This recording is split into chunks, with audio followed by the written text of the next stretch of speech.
Welcome back. Stasa23 here, back again with some knife therapy, and today's going to be a new knife company that I have on the channel, and this is a Custom Knife Factory, limited knives from talented people, certificate of authenticity. The knife is the Ratata. I had to say that. And this is a limited number. I don't know exactly how many they made, but it's 212. Designer's Alexi Konigan. Blade steel's M390. Tie handles. Born on date. I like the way they do this. You know, it gives you a more custom feel. And let's check this knife out. Nice zipper padded case. I got my two buddies, Copper Dice and my good buddy Brian here. They're gonna weigh in on their feelings after I talk about the knife for a little while, and I'll ask them questions also. So what do you get? You get a silky polishing cloth. Nice padded bed for your knife, and there's the knife. Let's put the card back in here. This knife was courtesy of my good buddy Tony Miador on Instagram. I'll leave a link down to his channel below, and here's this beauty. I've noticed a lot of Custom Knife Factory's knives, unless they were, well, I don't know, are they all collaboration knives? As far as I'm aware, I thought they were. I could totally be wrong. I don't know if they do in-house design. Somebody let me know down in the comments. This is my first time ever having one. You can see the Custom Knife Factory logo right there. I think these knives are made in China and assembled in Russia, if I'm not mistaken. Like I said, y'all let me know down below. So would they send a shit ton of parts to Russia and they just put them together? Yeah. So you got some very extensive milling on this black wash type titanium frame. Very, looks like something you'd see in a Transformer movie or something. Well, what was the predecessor, the Decepticon? Yeah, the Decepticon. That was another, I think, Alexi Konigan design. And it was very futuristic looking. It has, if you hadn't seen it before, it's got layers of titanium stacked on top of each other. Just a crazy looking knife, and I like how they kind of, they got the lines kind of going everywhere. You got asymmetrical screw flatheads on here. That's, to me, it's a cool touch. I like different, and this one definitely exceeds that. Nice and streamlined. It's a little wide, not overly wide. I'd say about 2 inches looks like. Very, very slender knife. And on this side, as you can see, you got this beautiful Damascus clip. I don't know if they all came with that, or Tony got this special on there. I'm not sure, but that's a beautiful touch. It breaks up that all dark look to it. And there's your lock bar insert. And I know, like, come on, it's 3 minutes in, hadn't opened the blade. Look at that. Think the wax out. You got a nice modified drop point blade right there. I like how you got your back wedged right here. You got a little bit of jimping right there. I mean, it's semi-functional, but as you can see, it's just a few jimps right there. You got an open frame right there to reduce weight. We're going to check out the weight on this guy pretty soon. This is not a small knife by any means. The blade steel on this guy is Bowler M390, and there's your 212 that coincides with the card. I like how they don't put billboards all over their knives. You got, this nice and discreet maker's mark right there, and keep it very discreet right there. The coating on there, I'm not sure what they use. I don't know if that's a DLC and then tumbled, but nice and smooth, not a rough finish whatsoever. Nice and thin slicer. I think it's about 20 thousandths behind the edge, so this is definitely going to be a nice performer. The action on it is flawless. It's in cage ceramic bearings and ceramic detent. They did the flipper tab right. I will talk about that in a second, but you can definitely rock this beast out, and just a little shake and it's closed easy.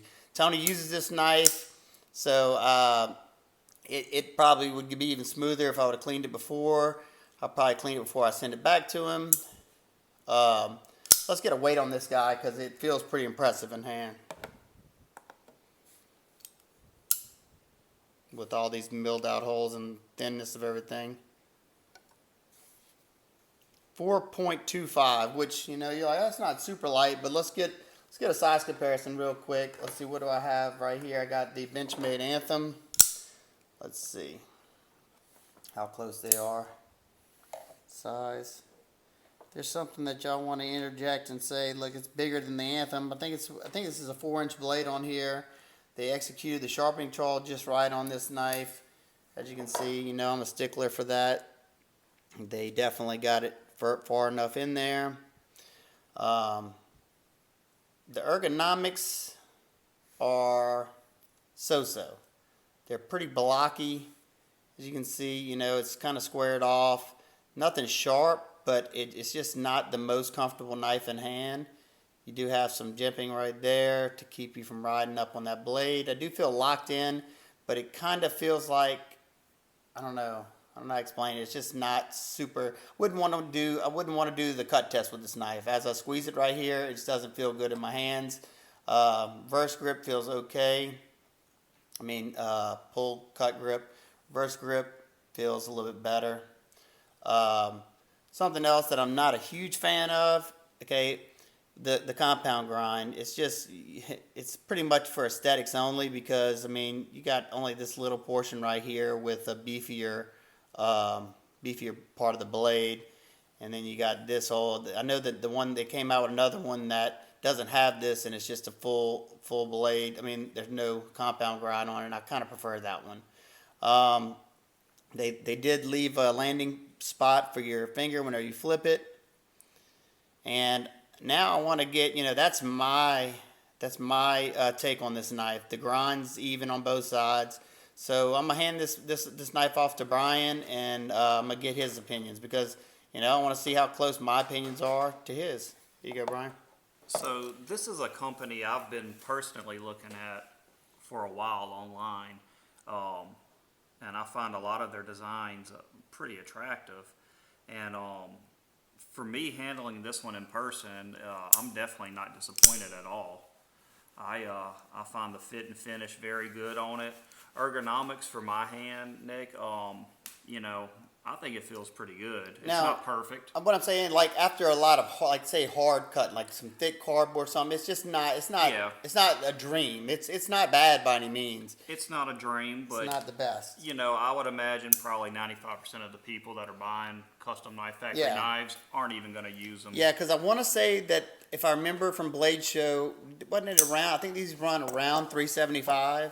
And they're limited production. Yeah, they're in a price range that's up there with the Reeves and higher end Riots. But for me personally, after looking at this one and feeling it, the fit and finish and everything, I would definitely say I probably got one in my future that I'll be getting. I don't know which model yet, but I will say, now this is something I handled. Every one they had on their table at Blade Show, and handling this one, their actions are awesome. There's absolutely no resistance whatsoever. This blade's pretty light feeling, and the detent's dialed in just right. It's not too stiff. It's not too strong. It's not too weak.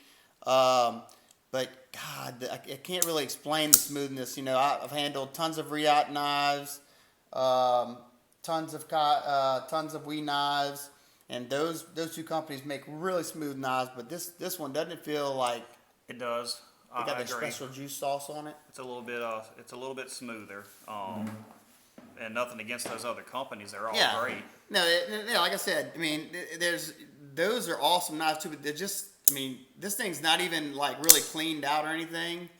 And what do you think, CD? What's your opinions on this knife? I like the finish on the blade. It's not gonna show scratches. Yeah, because Tony uses it. Tony, you can feel this part of the blade right here where he's been cutting on the belly is dull right here.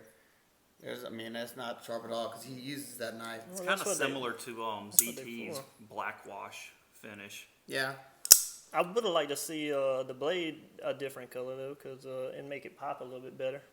Well, I think that's what they use the pocket clip for the pop of color. Yeah. Now, I was kind of nervous with those holes. Kind of feels like your thumbs could get in there when you're like that. if you had your thumb there, because you could put your finger in there. It's possible, to chop a nice little chunk of your fingers off on. How does it feel in your hands? You got fat sausage fingers. I got a big old sausage too, but I like it. It's a PG channel. It feels good. Feels good in my hand, dude. So I mean, squeeze it tight. After cutting up cardboard with it and stuff. I ain't Rambo or nothing, but it feels good. I cut a good bit of cardboard with this knife, and I cut on some pine 2x4, and I just noticed whenever I was putting a little bit of pressure behind it that it did kind of hurt my fingers. You can actually see where I was squeezing it a little while ago. See that? I don't know if you can see that in the camera, but you can see right there where I was squeezing it. We don't see it. That was from when you squeezing it? Yeah, that's where I was squeezing it. Going things spit at me. I do like the pocket clip though. So what is that made out of? That's Damascus. Time mask. That's some expensive stuff. Huh? Yep, that right there. So that comes stock on them? I mean, I don't know. I'm thinking it did. It looks like, I don't remember. It's not a company, like I said, I don't have much experience. I handled this one at Blade Show, and I also handled the Gafco spinner. That was another awesome action. I wasn't really a huge fan of that knife. It just wasn't a design that piqued my interest, but the quality on everything, even their spinners they had, their fidget spinners, the quality was awesome. Well, you need to get your facts in order before you store all this. What facts are you talking about? Is this stock or not? I don't know because it's not on the thing. Look, check it out. It would be on here. It doesn't say. I know Tony is a good guy for sending this. Yeah, Tony's awesome. I mean, Tony has been super awesome. I made a new friend, and that's my whole purpose and goal of being on YouTube is to make new friends in the knife community and just to be able to hang out, talk to some of you guys. And Tony is one awesome human being. What about this? What, you took it down with a quarter or something? No, I haven't taken this one down yet because I want it to be pristine whenever he gets it back. I want to give it a nice cleaning, and I was thinking about sharpening it, but I probably just touch it up on the sharp maker because of this. I'm kind of scared that it might open that bevel up a little bit. Nice mirror edge would look fantastic. Yeah, me and Tony talked about it, and he said the same thing. So, what would you use to take it down, though? What do you mean? Like a screwdriver? Yeah, I would just use I would probably use a screwdriver with. I'd probably put a chamois cloth in it right there so it wouldn't mar up his knife. I didn't know if any. they sent a tool or something, No, I mean, you don't need a tool for that. I mean, it's just a flat head. Right. So that's our takes. I mean, okay, this knife. What you give it 1 out of 10? 1 out of 10. I give it on design aspect. It's different. I can rate it on design, quality, and comfort. I think it's cool. It's definitely a cool knife. I love different. So, I like it. I do like I said, they made another version of this. I think it was a Ratata 2 or whatever. The smaller one, yeah. And it didn't have this compound grind. It was just and that would have attracted me more. That's just an aesthetic thing right there. I do like I said, the difference. And I think Tony was telling me that the other one was a little bit more ergonomic. Like I said, this one's not bad at all, but So I think that goes good with the design of the handle. There's no doubt in my mind. If you're on the fence about it, I definitely think that this knife is worth the money. The materials, you got M390 blade steel, coated everything. Are they discontinued? You got Damascus. This one is their limited production. You can still find these, I'm sure, on the secondary market. So if you have the opportunity on the secondary market and you love the design, I would say, what do y'all think? No doubt, go for it. Oh, no doubt, especially with that pocket clip. Yeah, I mean, and like I said, I'll have to ask Tony. Maybe I'll put it in the description box below whether that pocket clip comes standard or not. I'm not too sure. I should have figured that out before, but. Y'all let me know if y'all like these type of videos. I love getting other people's perspectives. Usually I bring it to my neighbors, but I got my two knife buddies here, so we can kind of all gauge what we think about it. And yeah, of course, Copper Dice got to put his ugly new shoes in there. Ooh. Always buying shoes. Boy buys shoes, wallets, knives, and guns. So there you go. Did I get size comparisons? I think I did. Yeah, I put it up against this one. Right. I got one more size comparison. This is the Microtech Sigil MK6. They're about the same price point too, huh? Yeah. Actually, I think the Sigil is a little bit It's a more. little bit more, and I think the custom knife factory, you're getting more bang for your buck. Oh with yeah, that, for sure. okay, yeah. I love this design, but the functionality of this knife, you got a better grind, you got a thinner grind, you got the same blade steel, but this one's, your grind gets thicker quicker. Your action is just worlds apart from this one. This one flips like a demon. This one not so much. But I got to send this one in for some warranty work. This one locks up solid, absolutely no play, left or right, up or It's down. well balanced too. See where the balance point is on Yeah, this one let's check it compared out. to that one. Balance point is right where you'd want it. It's right there in the choil. You can feel it too. When And it's they. I think they think about all that stuff because all these little things that they're scalloping out, all that stuff, and right here is all going to change his balance points, and they do it to make it just right. They might do these holes deeper or that deeper or this deeper. All that is taken into. Oh, and this is something else that I noticed. Was it this knife, Brian? Well, this didn't. Let me see. Hold on, I can't see off camera. Well, yeah, you can kind of see it on this one. All these edges right here are softened. You can see them. Look, they got a little minor chamfer on them right there in the inside, and also you got your lock bar relief on the inside right there, so it doesn't break up the lines of the knife. So definitely cool, no doubt about it. They didn't really need any milled pockets, but guess what? They have them. You got this huge chunk. I just noticed it. Look at that. You got the milled pockets in the inside of the frame to reduce weight. So this knife is rather light for the size. So we'll wrap it up. That's 16 minutes in. I definitely recommend this knife if you have a chance, the opportunity. Go check out Tony if you're not already subscribed to him on Instagram. Awesome human being, awesome guy, great knives, great pictures, and a very nice guy to talk to. So, Brian, you want to say anything else before we wrap it up? 7 out of 10. 7 out of 10. What do you give it? about an 8 out of 10. I also give it an 8 out of 10 too. That it's a nice You never knife, answered very that nice. question, did you? What? When I asked you what you give it. Well, that's because when I said it, my score would be different in different aspects, but as a total, 8 out of 10. I agree. So, yeah, there you go. Y'all heard it first, people. Copper Dice agreed, so it's got to be right. So, hope everybody's having an absolute wonderful day, and we'll see you next time. Peace. Later.